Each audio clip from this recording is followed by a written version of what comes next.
Value. V-A-L-U-E. Spelled it. We're good. Okay, we're good. We're good. Value. Cabernet.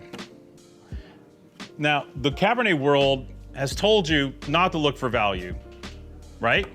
The Cabernet world has trained you spend more, spend bigger money. If that wine is value priced, it's not very good. And Cabernet world is right half the time. Maybe not even, 40% of the time. But most of the time, Cabernet world's wrong. Cabernet is a fabulous grape variety. Accordingly, it responds well to many winemaking styles, many grape growing styles. It's not as persnickety as Pinot Noir or Viognier or Dolcetto or something like that in the vineyard in the winery. Cabernet will help a brother out. It'll do what you want it to do. And accordingly, the folks at Barnard Griffin in the Columbia Valley in Washington, they know how to do value Cabernet. They've done it forever.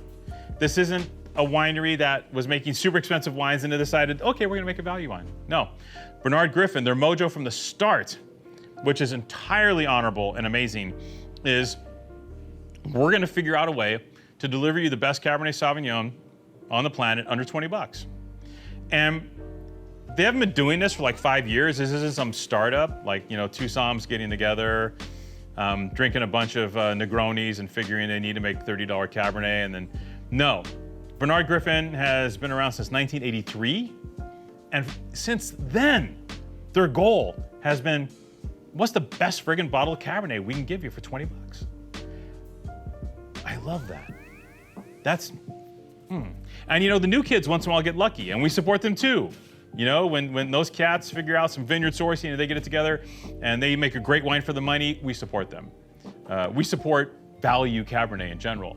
Because for all the people that say they're on this mailing list and that mailing list, et cetera, there's a whole world of people that just want a great bottle of Cabernet for 20 bucks.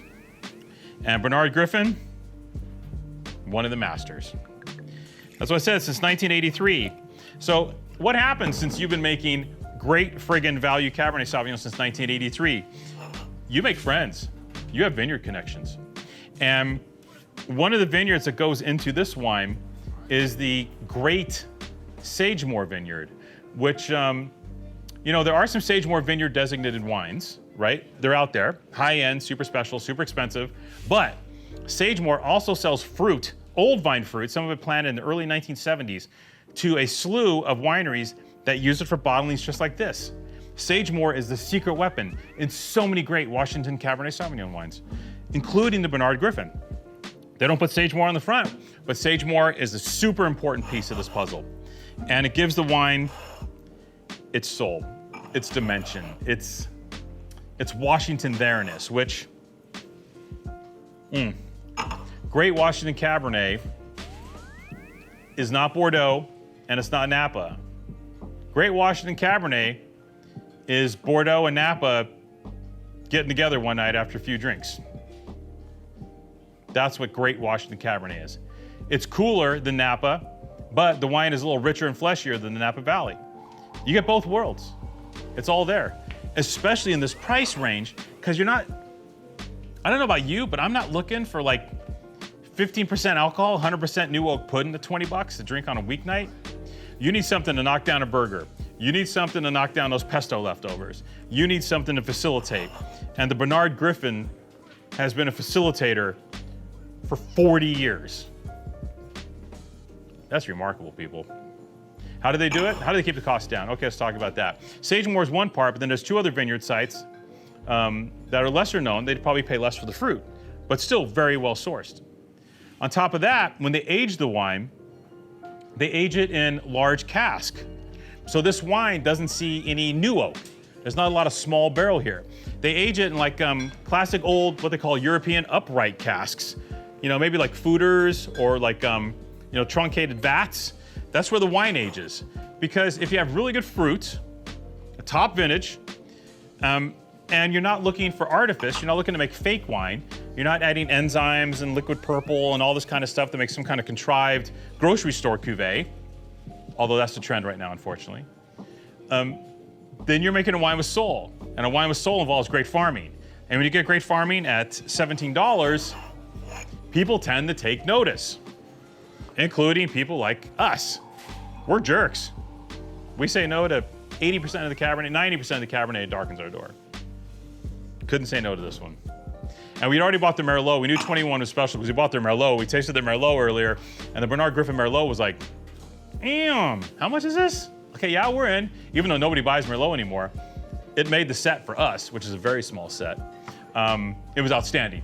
So we knew the Cabernet was gonna be baller. So we were all in the minute this hit. Perfect. Cassis, a little evergreen, delicious ripe black fruit fading to black cherry. A lot of black cherry in this wine.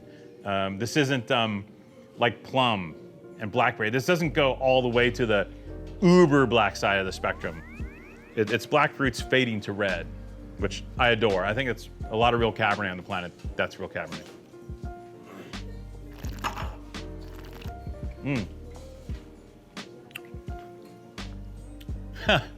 Wonderful tannin management.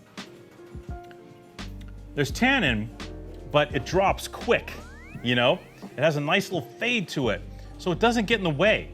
You can weeknight this wine, but it has enough structure to go with, you know what, I serve it with like a $200 tomahawk ribeye that you got from Flannery's or something like that. Yeah, you could, but this wine makes me think like flank steak, you know what I mean? Or like something flat iron on the grill on a weeknight or something, you know, just a little salt and pepper and maybe we'll squeeze a lime or something, you know, and this is that wine.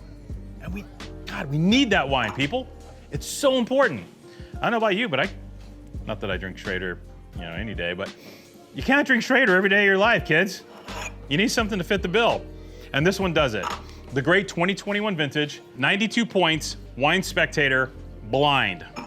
So, some of you may be thinking, you know, 92, is that really a high score? Well, for Wine Spectator it is, because you want to see what else got 92 points for Wine Spectator? Tasted Blind, Independent Group, Cakebread Single Vineyards, Dancing Bear. Oh, look at this, 2021 Caymus. Oh no, same score as the Barnard Griffin. Barnard Griffin's better.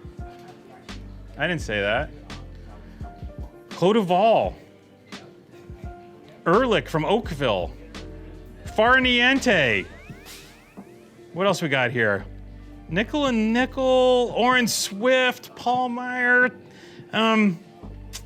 Rudd, Silverado, Snorden, Stag's Leap, Hess Collection. Why do I?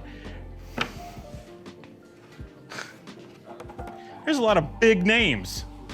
Got the exact same score from Spectator as this wine blind. And there's a reason for that. You wanna know what the reason is? It's good. Real good. $17. Guys, we're trying. It's up to you. You gotta click and shoot. Click on the link below. Click and shoot. We can't cook you dinner with it. There's not enough money there to cook you dinner too. But click and shoot on this wine. Amazing value, stupid wine from the famous Barnard Griffin. 41 years strong. Doing it right. Support these cats. Game out.